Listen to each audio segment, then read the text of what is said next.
He was a man of many faces. Revolutionary hero, a godlike figure to the people, and a pop icon to the world. Mao's image would control a nation for over half a century. And even in death, his presence lives on.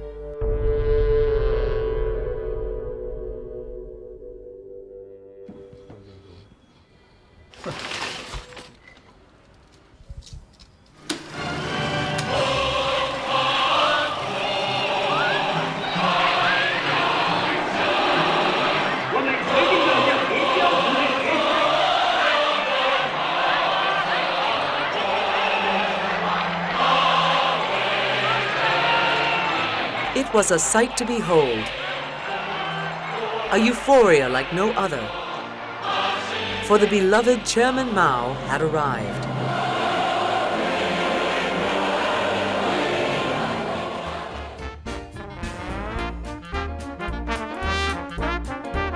Mao's face provided a happy image for the Chinese in posters across the country. His smile promised a kinder world, and hopes and dreams that everyone could share in. In 1949, the Communist Party took power in China. And Mao Zedong, a humble revolutionary, became a Red Star. And there, in the tradition of emperors before him, stood Mao Zedong.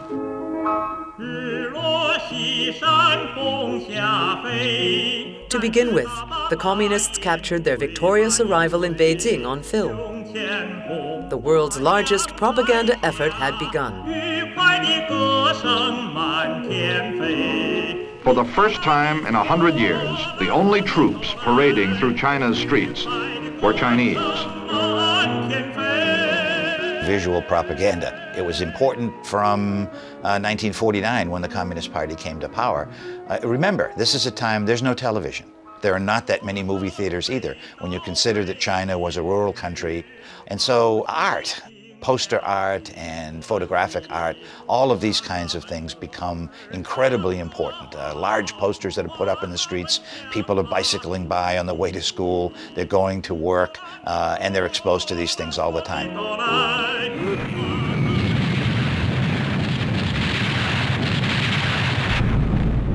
Torn apart by a civil war and foreign invaders, China in the 1930s was in need of a hero. Mao and the Red Army took root in the country's remote villages. The Communists were outnumbered by their enemy, the ruling Nationalist Party.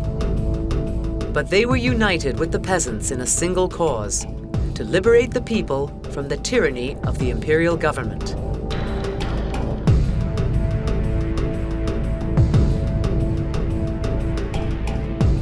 To support the revolution, early artists had already begun to depict Mao through woodcuts. Although a minor figure in the Communist Party's inception, his stature grew. Mao's first taste of publicity came with journalist Edgar Snow's landmark portrait of their struggle, Red Star over China. Snow's insider account revealed the gritty exploits of China's communist fighters to the world and gave fuel to their revolutionary cause. A key episode in building Mao's legend was the Long March, an epic military retreat which saw the communists trek some 8,000 miles on foot to evade the enemy. By surviving the Long March, Mao and the Red Army became even greater heroes to the peasants and fed Mao's growing propaganda efforts.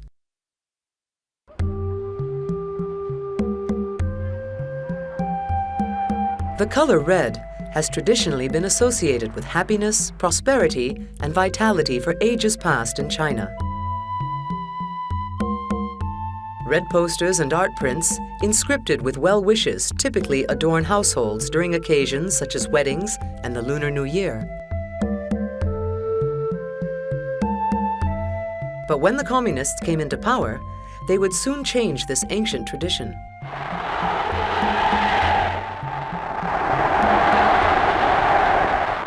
Once the Chinese Communist Party was confronted with a possibility that all of China would fall in its lap, they were desperately starting to look around for a visual form that not only pleased the peasantry, but the urban population as well. The Red Star itself personified socialism and communism as decreed by Karl Marx and Engels. It was also the perfect color for China's new revolution. The people warmly welcomed Mao's new visual art. And more, communism imposed its brushstrokes onto the lives of the masses.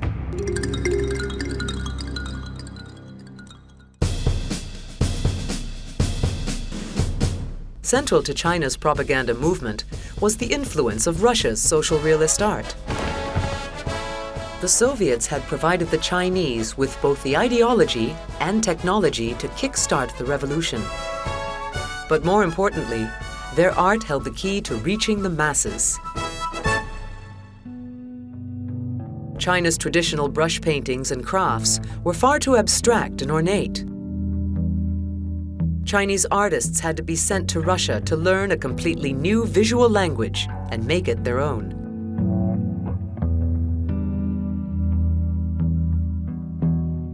We 那个时期在这个创作方面强调生活，我们那个时候还是这一点上来说是比较严谨的。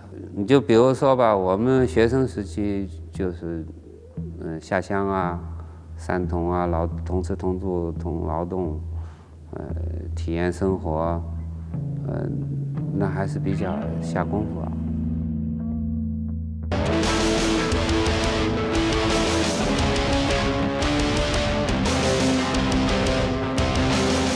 In ruling the Soviet Republic, Stalin had established his own cult of personality. After taking over China in 1949, Mao too would do the same. The Cold War itself was an ongoing campaign of propaganda, as different nations fought to win the minds of their people. But nowhere else was this as pervasive as in China.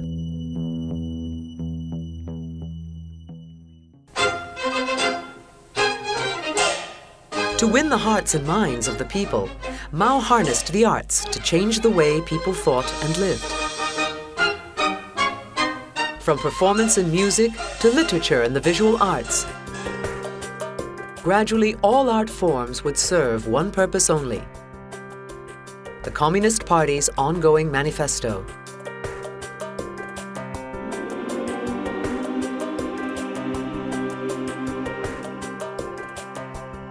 I think it is rather amazing that the art had such an impact in that period. There was no unified language when the communists came to power, and that's one of the reasons that they produced the simplified characters and did away with the complex classical characters, simply because you could not spread the word of revolution across China if you couldn't articulate it in minority languages. So visually, these were incredibly far-reaching in their impact. And this was something that for the peasant people was just such an extraordinary revolution in its own. So you have a lot of those sort of posters about how people are going out to help each other. So they have that community spirit rather than being necessarily purely political. 因为这个艺术啊，原来是听着指令啊做，你完全没有什么这个你自己的想法，你就去做就完了。你只画红光亮高大全，你要攥着大拳头啊，什么打击敌人啊，我们怎么强壮？所以艺术家就是这个革命机器中的一个螺丝钉，就你要是要为人民服务，又为党的政策服务。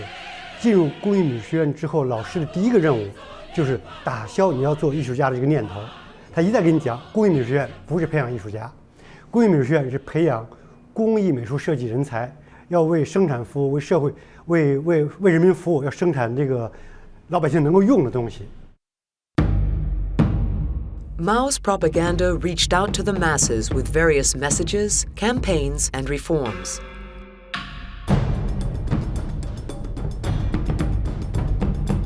the state controlled all arts and culture through an intricate bureaucracy that extended from the ministry to the schools.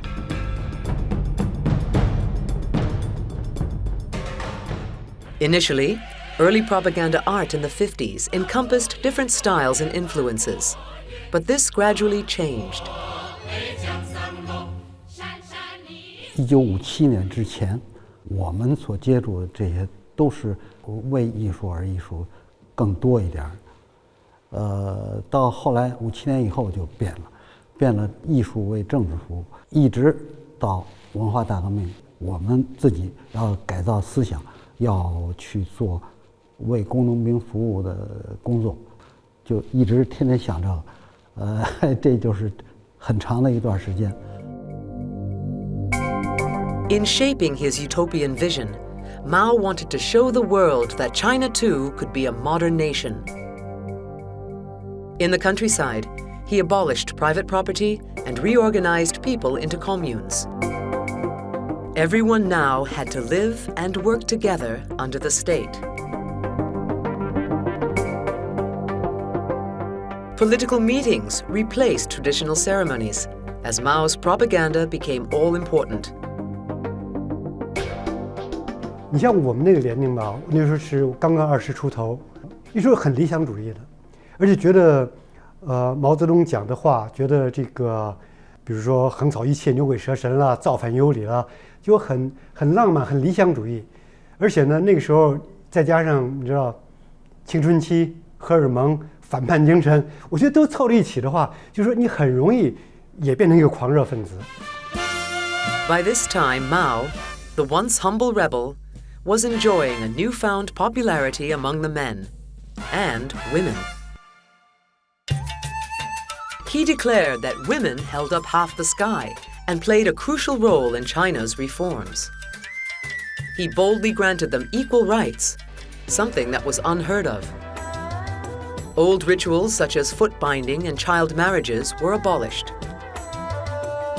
Once demure and feminine, Chinese women were now portrayed as independent individuals, ready to take on masculine roles. I tend to compare Chinese propaganda posters with Hollywood movies, in the sense that nobody ever needs to go to the bathroom. Miners come out of the pit with squeaky clean white shirts on instead of all black on their face. So in a way, it's not a real reality. It remains very difficult to actually portray reality as it is.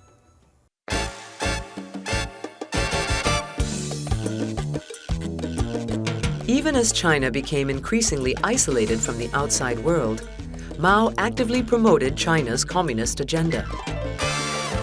He forged new friendships internationally, and at the same time, helped smaller regimes like North Korea and Vietnam fight against American imperialism. In the 60s, he even championed the Black American struggle for equal rights. Internationalism is a huge theme. You know, at the ideological level, it's still important to them that they connect to the rest of the world. And so you get these fantastic posters that will have this large cast of international characters. And part of it is a fantasy world. That is to say, if we're looking at African revolutionaries, or we're looking at Vietnamese, or we're looking at people from Latin America, they're all holding Chairman Mao's little red book, and it seems like, you know, they acknowledge Mao as the leader of the world revolution. So it's a fantasy world that we see. People would look at this work and they would then fantasize about the world outside China. I wonder what the world outside China is really like. And so in some ways it's very titillating in ways that I think was probably not intended.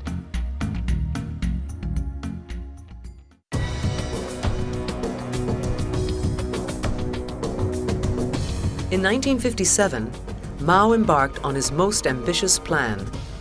His aim? To transform millions of farmers into an industrialized superpower. He called it the Great Leap Forward. This was unprecedented in the communist world, this notion that you could almost overnight achieve the utopian communist society.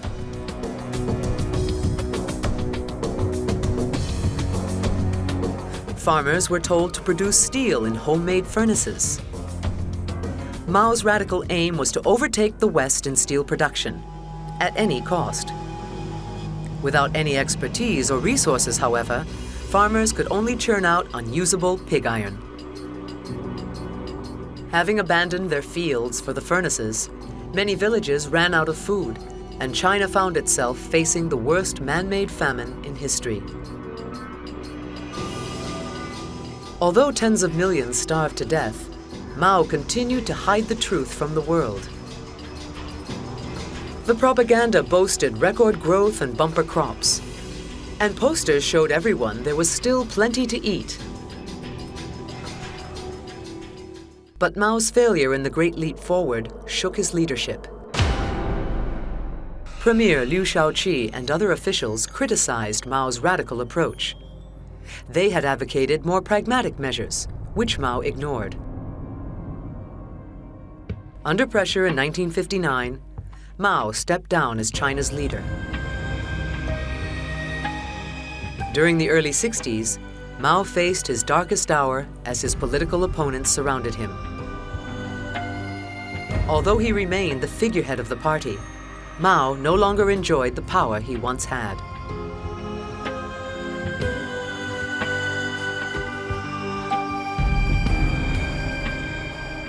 Mao reached the conclusion in 1966, the final conclusion, that the main obstacle to achieving the grandiose utopian revolutionary goals he had in mind was in fact the Communist Party itself and the bureaucracy that ran the nation.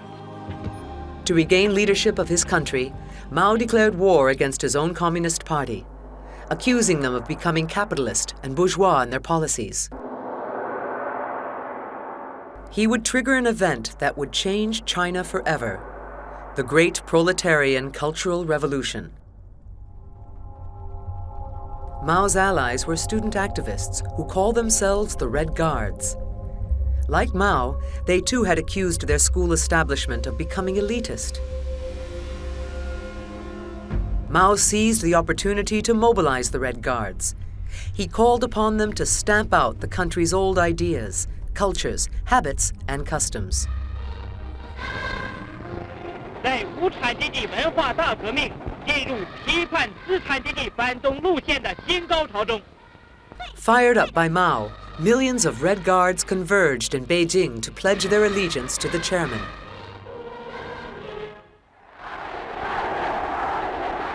(1966) saw Mao make the first of several appearances in Tiananmen Square.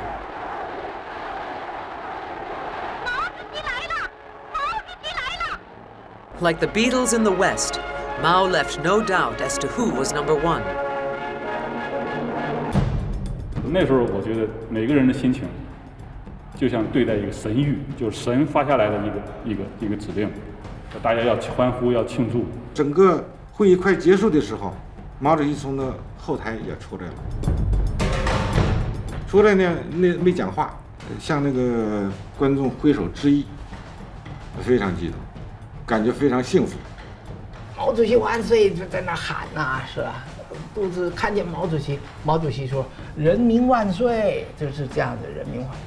那个广场那个声音啊，我们都是讲话声音都听不见，就是毛主席万岁，毛主席万岁，很热闹的。那种伟人的那种气质，那么使我深受震撼。我可以看到他在天安门那个城楼上的那个气质、那种状态，特别是他挥舞帽子跟这个群众这挥舞时候，那种气质真是不是一般人所能具备的，所以他从我内心里产生一种震撼的。所以我后来就是在作品，在我创作这个毛主席题材作品上，就是想要把他这种内心能震撼我内心的这种气质，想把它画出来。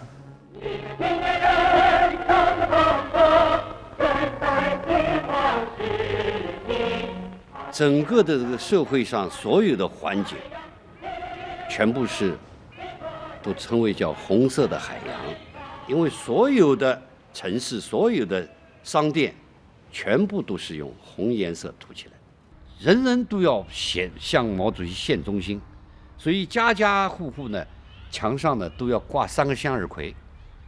这个向日葵的意思就是说，我们都向着共产党，向着毛主席。这个向日葵呢，画一个向日葵里边呢都要写一个忠字，忠于毛泽东的忠字。一般呢都是画3朵向日葵，写3个忠字，然后最好呢这个上面就再放一张毛主席戴着军帽的那个木刻的头像。Once portrayed as a normal man, Mao was now larger than life. His image became the red sun. Artists were ordered to make Mao Hong Guang Liang, red, bright and shining. 毛主席脸红得像关公一样，那非常不协调，非常不协调。特别是毛主席这个眼睛要画得炯炯有神，要画得非常亮。那么这个里边呢，当然也有一些很荒唐的事情。Mao becomes almost divorced from the people. He hovers over the masses. He's no longer part of them. I think you can call him a deity, a protective god. Hovers in the air and tries and protect the people from whatever they need to be protected from. It was typical for people to worship Mao's image in the mornings and evenings. Failing to honor him meant sacrilege. 1966年的时候，很多北京的艺术院校一起在中央戏剧学院的操场上，有人来宣读中央的什么新的文件。在操场大家都坐在地下，有一学生坐离我不远的地方，不知道为什么，忽然间就听见一堆人喊打死这个反革命，结果那个学生真的给打得头破血流。打过之后我才知道，因为那个学生呢屁股底下放了张报纸。报纸上面印的有毛主席的像，可是那个时候每一天的报纸上面都有毛主席的像。To helm the Cultural Revolution, Mao enlisted his wife, Jiang Qing. Madame Mao was regarded as the mastermind behind Mao's extreme makeover of Chinese culture.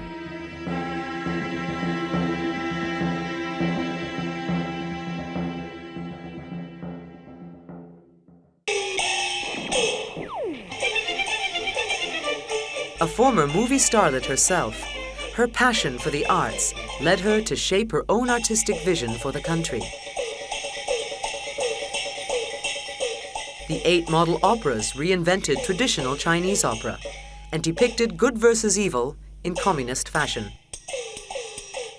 Soldiers, farmers, and peasants became pure heroes, while landlords and other counter-revolutionaries were the scum of the earth.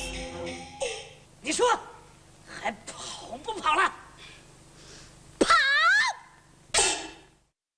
Being propaganda in the form of a musical, every gesture had to have its immediate meaning and it had to resonate, be read by the audience. It's all realist, it's all exaggerated, it's all magnificent. There were regulations for how one looked up, for how much of the face had to be shown in every single image, for what direction of point of view represented a good person or a bad person. All that was integrated into this kind of iconography, and every Chinese person became extremely familiar. That people would look at an art image and be able to read it so immediately.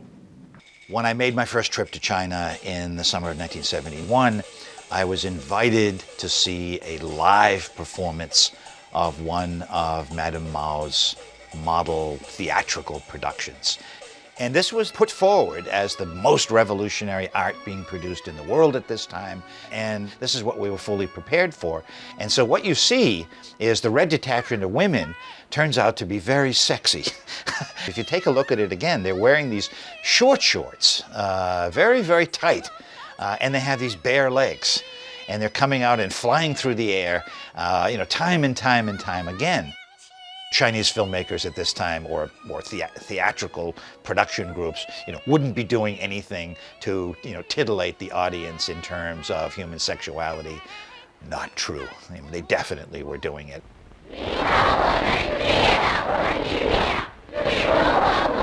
Mao also created his own propaganda Bible, the Red Book. Edited by Mao's second-in-command, Lin Biao, it became required reading for all. Every big production needs a script. And what do you do with a script? You memorize the script. It's the biblical text that's linked to this godlike figure looming, over the people in these propaganda posters. You can carry it around. It's very small. You can have it with you all the time. When you're on the bus, you can read it, recite it. Even on air trips, you're going to get on an airplane in those days, and the stewardesses are reciting passages from Chairman Mao in the way that people quote lines from the Bible now in certain kinds of appropriate situations.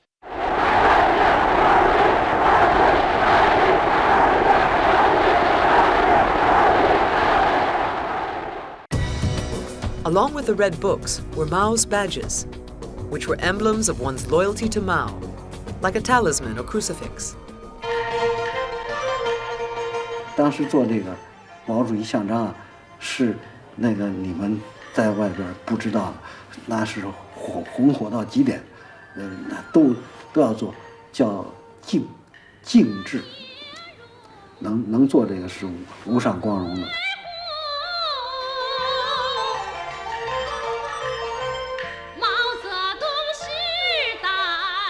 At the height of Mao's popularity, an estimated 1 billion badges were produced. It became an essential fashion accessory. 所以那个毛主席像章出来以后，那大家伙都抢，都要戴，这是对毛主席的一种感情，和对整个当时那个政治运动的一种感情，绝对不是强迫的。 都是非常自愿、自觉自愿的，而且也是真的。Beyond Mao, other younger role models emerged to promote the righteous path of the Communist Party. Lei Feng was the leading example of the model soldier. Having died in a car crash at 22, he became the James Dean of his generation. Citizens were told to learn from his example and engage in selfless deeds.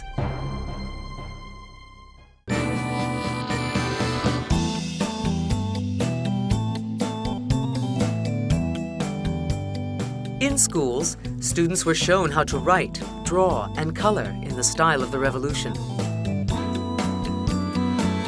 From children's books to comics, Mao's messages soon permeated every pore of Chinese life, blending reality with fantasy. In this comic, sailors are trapped in a dangerous storm. But they are not alone. With Mao's divine presence, the men conquer adversity and triumph over the elements. Though imagined, the comic reflected Mao's true power. Mao himself had swum the Yangtze River in 1966 at the age of 69 to prove to his critics that he was still a force to be reckoned with.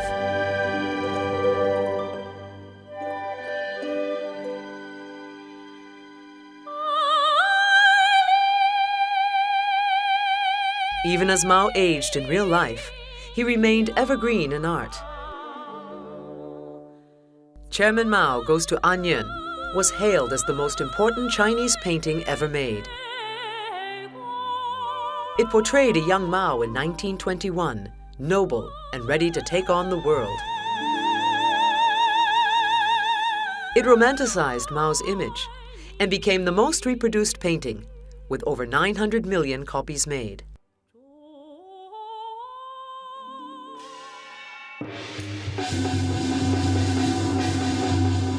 By the late 60s, however, Mao's vision of a model world was coming apart at the hands of the Red Guards. China's temples and intellectuals were condemned. As anti-bourgeois sentiments reached their peak. Red Guards even denounced their own parents and teachers as enemies of the state. Art and the visual play a role in the Cultural Revolution. Executions were theater. It was highly visual in nature. The whole point was to humiliate people, put huge dunce caps on them, have heavy signs around their neck with tight wires. The skin would eventually break. Blood would be dripping down the wires onto the signs. And there were cases we know now where photographers on official assignment decided to do more than they were being asked to do, and they themselves were horrified by what they were seeing, couldn't protest it, couldn't do anything about it, but continued to take pictures because they were authorized to do so. And then they took the negatives and hid them away. In some cases, they hid them away for 15, 20, 25 years. It leaves you with a very, very different impression from that you get from the propaganda posters. That alluring, charming, seductive component is gone, and what you see is the raw brutality that is being recorded in a documentary fashion. It's extremely chilling and shocking. No one knew where they stood, as paranoia ruled and witch hunts ensued. Those with bourgeois links, or who showed any doubt of their loyalty to Mao, were quickly branded as counter-revolutionary. Even Premier Liu Shaoqi was deposed and jailed. 武斗解放军也分两派，支持这派，支持那派，然后把枪给学生，学生就开始互相开火，真的就是打死了，打死在街头，我自己就亲眼看过。所以在这种情况下呢，那种就是这个现实本身对我提出很多问题来，就你什么是文化大革命？ Propaganda in the Cultural Revolution turned increasingly violent.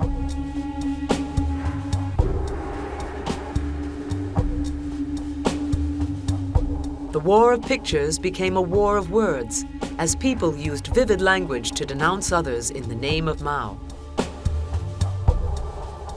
Big character posters contain narratives about traitors to Mao or supporters of Mao. They divulge secret activities of people. They try to expose people as traitors or supporters. In short, they are much more verbose than visual propaganda of the artistic type really does. 而文革以后，那么最初呢是有一个伤痕美术了。那么就是说，因为文革10年浩劫，所以把人们这个精神摧残得很严重。文革开始以后，年纪大的艺术家基本上都关牛旁，没有可能性画任何东西。年轻的在学校里面的出身好的可以画毛主席像。这个毛主席画像呢，在这个县城里面，我一共画了10张左右。可是我画了这个10张毛主席像，辛辛苦苦的画了以后啊，却不料就给我带来了巨大的灾难。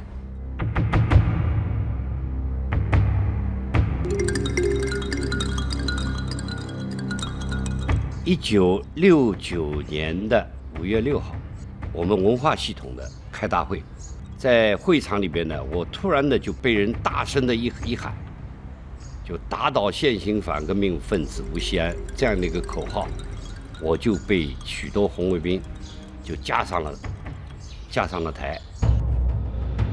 当时是完全不知所措的，在这个之前没有任何的迹象表明他们可能会来斗争我，所以呢，就是毫无准备、思想准备的情况下面，就被救上了台了。主要罪状是用恶毒的诅咒的办法来侮辱毛主席。这张画呢，画得很大，可能离地面可能有3、4层楼高。那么由于这个白铁皮啊，它不太平，那么从地面上往上看呢，那个太阳光照下来以后啊，就在那个毛主席的额头正中央啊，那个铁皮不平，有个凹陷，因此呢，造反派就怀疑我在毛主席的额头上给他装了一个紧箍咒。我如果说你抗拒的话，那死路一条；但是你如果承认了的话，也是死路一条。那我肯定是没活路了，肯定是要枪毙的，因为当时已经枪毙了不少人了，哎，就是说恶毒的攻击毛主席。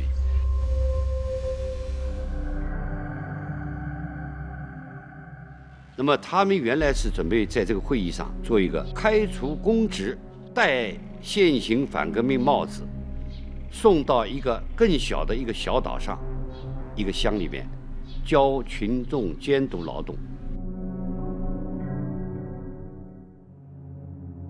By 1969, the Cultural Revolution had descended into utter chaos. The Red Guards had taken matters so far out of control that Mao himself called for an end to the destruction. But it would only be years later that the revolution would truly end, with Mao's death. By the early 1970s, the years of countless badge production had taken their toll. The country found itself running out of metal, and the government had to ask people to return their badges to be melted down. In reality, many had become too fond of their Mao collections to throw them away.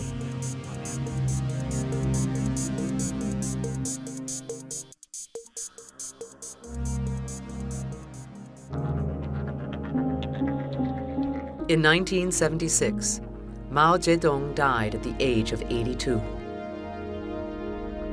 The man who had given China its identity now left the nation with a void. None of China's new leaders could take the spotlight as Mao had. The immediate successor to Mao, of course, was Hua Guofeng, whose name is hardly remembered now. Hua Guofeng tried very, very hard to create a Mao-like cult for himself.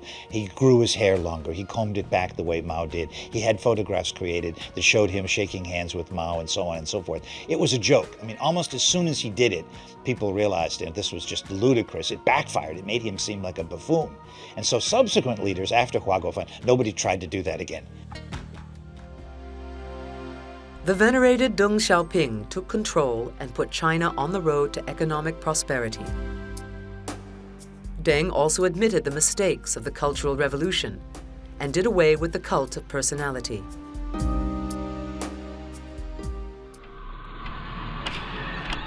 Not long after Mao's death, his wife, Jiang Qing, was prosecuted for her role in instigating the Cultural Revolution, along with her infamous Gang of Four.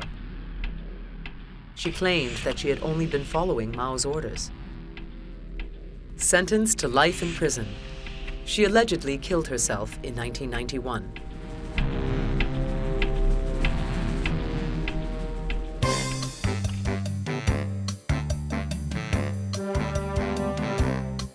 Maoist ideology soon gave way to images of progress and technology as China sought to catch up with the rest of the world.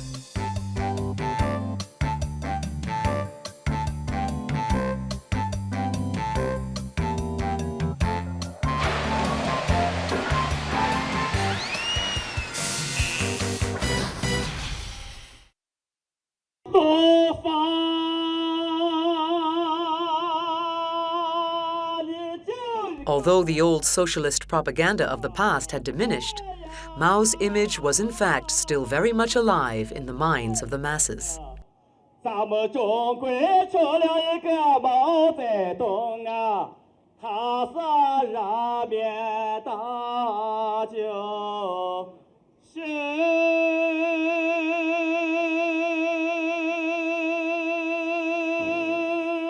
On the centenary of Mao's birthday in 1993, Mao Mania made a comeback.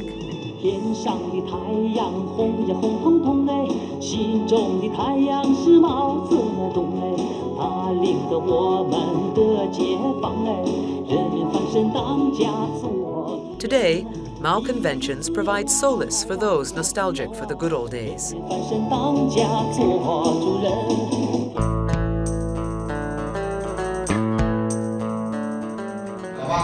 Now, 现在我们就大概开始了啊。我是热爱收藏，黄色产品的收藏，我收了大概1万种。我呢，这个收藏电影海报已经20多年了，一共收藏了有1万多张。好，这个其实我说的话放在大厅里面也特别好啊，可以去看的啊。还有这个是东方红，这个是诗词，准备卖300块钱。一幅呢是陈逸飞画的青春，还有一幅是毛主席红卫兵金星华的，这是我们当年我们的青年的学校偶像。说价钱便宜啊，价钱贵的问题，其实好东西肯定是贵嘛，是吧？你说对不对？好东西如果很便宜，我说这里都抢光了。是吧？是货的人啊，是货的朋友大家可以过来看一下哈。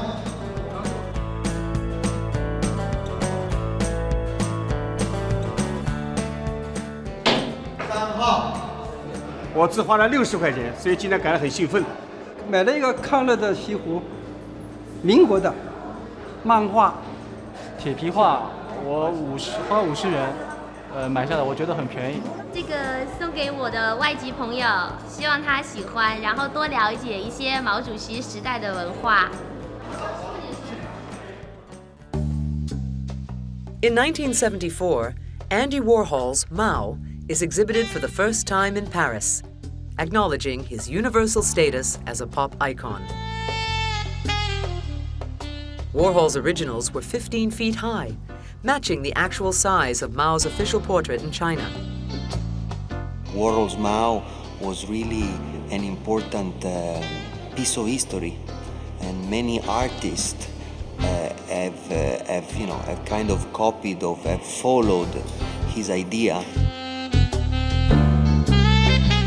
While in Europe and the US, a Mao with a blue face is perceived as being nice, as being royal, as being elegant.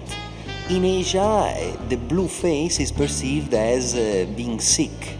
And so that is a bit funny. So in Asia, I think that the blue face of the Mao, they don't like it very much. But 1 of the 10 has a red face. And I think that, a lot of people here in Asia like especially that specific Mao because it reminds them of China, and red is the typical color. By 1988, Chinese artists had themselves begun reinterpreting Mao and the impact of the propaganda that had dominated their lives for so long. Wang Guangyi created this stark portrait of Mao behind bars, questioning and dividing the chairman's once untouchable image.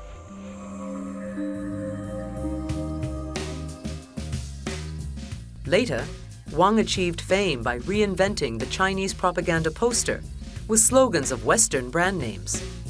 China kitsch had arrived, and political pop was born.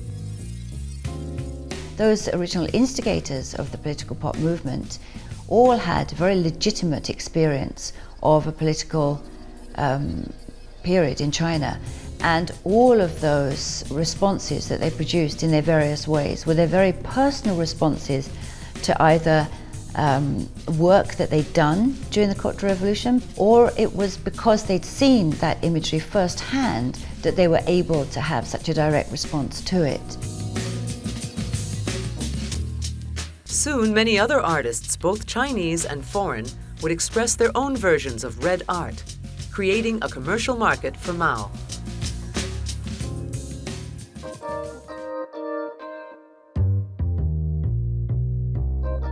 Across the Atlantic in 1994, New York-based Chinese designer Vivienne Tam and artist Zhang Hongtu made Mao a fashion statement. The collection was a worldwide sensation, but many Chinese retailers were too scared to carry it.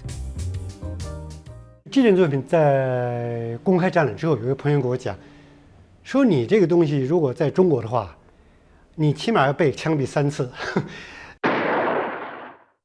这实际上是一种恐惧感，是你对毛的一种恐惧感。即使毛死了，但是作为一种他曾经在你头顶上压迫你的这种政治偶像，他仍然有他的威慑力量。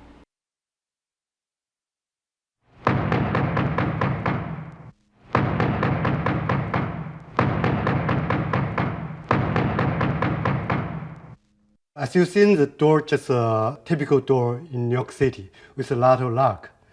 I had a soundtrack of door knocking.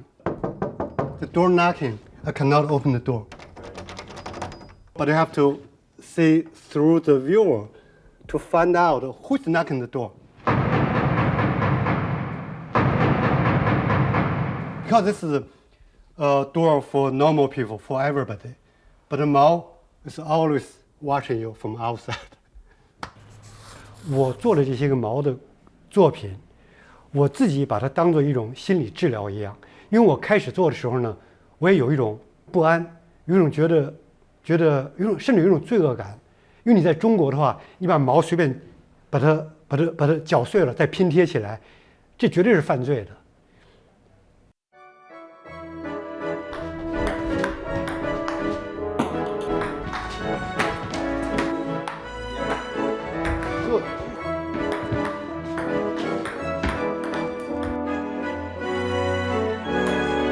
一个乒乓桌上面挖空2个毛的形象，然后呢，展览的时候这个乒乓桌大家可以玩，可以打乒乓球，可是这个乒乓球如果碰到毛的形象的话，这个球就掉下去了，你就输了。其实我的想法非常简单，就是毛仍然是不能触动的。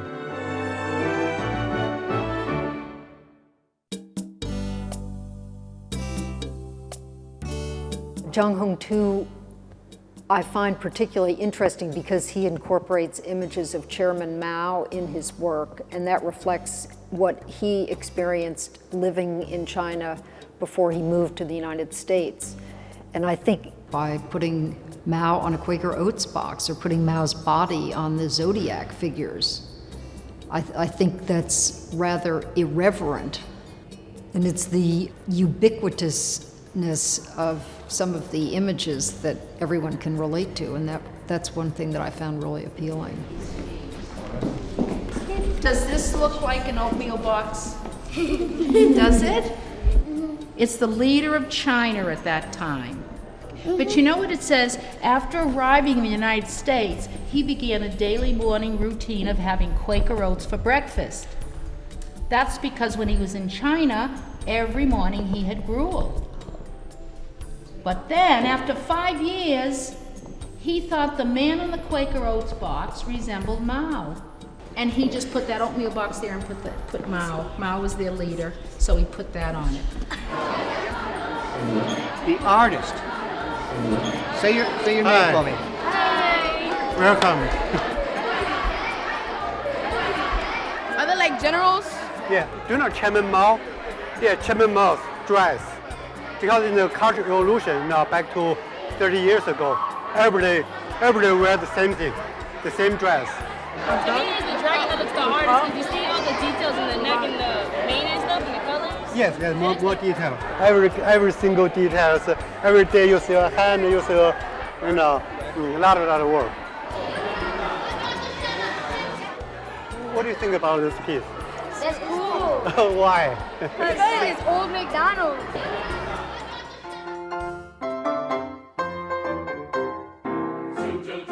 Today, Mao remains a symbol for all things Chinese, and the people continue to revere and protect his image.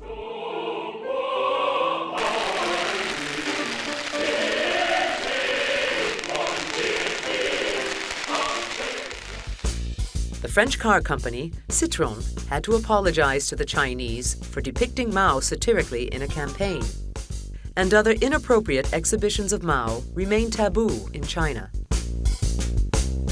These days, from flea markets to high-end auctions, Mao's image can be found on sale everywhere. Part of me says that if Mao could see all the tourist stands with his image being sold right next to an image of Buddha, other kinds of religious paraphernalia, and the sort of marketing of this softened Mao image, he'd probably roll over in his grave. He certainly, I think, although he had great hopes for China, and I think he hoped that his own image would remain important, this is not what he had in mind.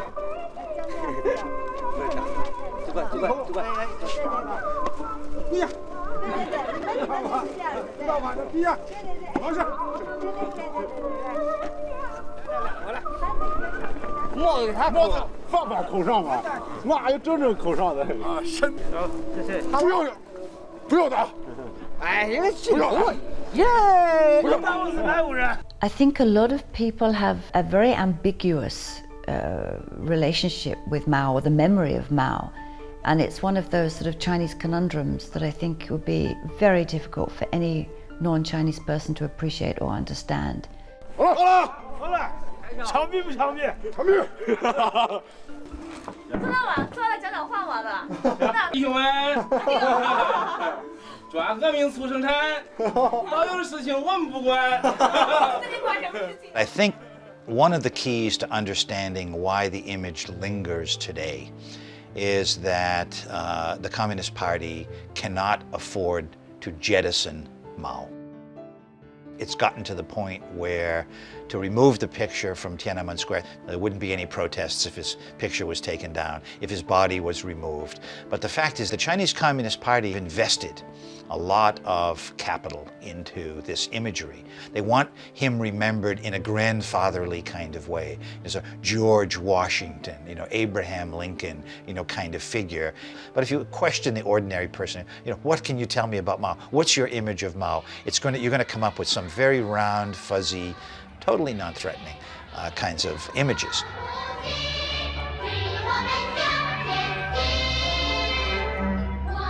我觉得毛这个形象在中国比较复杂，他不是黑和白，他不像比如希特勒屠杀犹太人，而毛呢，他说我建立了新的中国，中国就更加的，我觉得更加困难，因为中国现在不允许你发表可以批判，就不允许你发表批判毛泽东的文章，或者是绘画作品。 因此，你既然没有这种可能性去发表，别人也没有可能性去听到你的声音，因此我觉得更困难。但是你从长远来讲，我觉得迟早这种现象总是会改变的。我还相信这个总是会改变。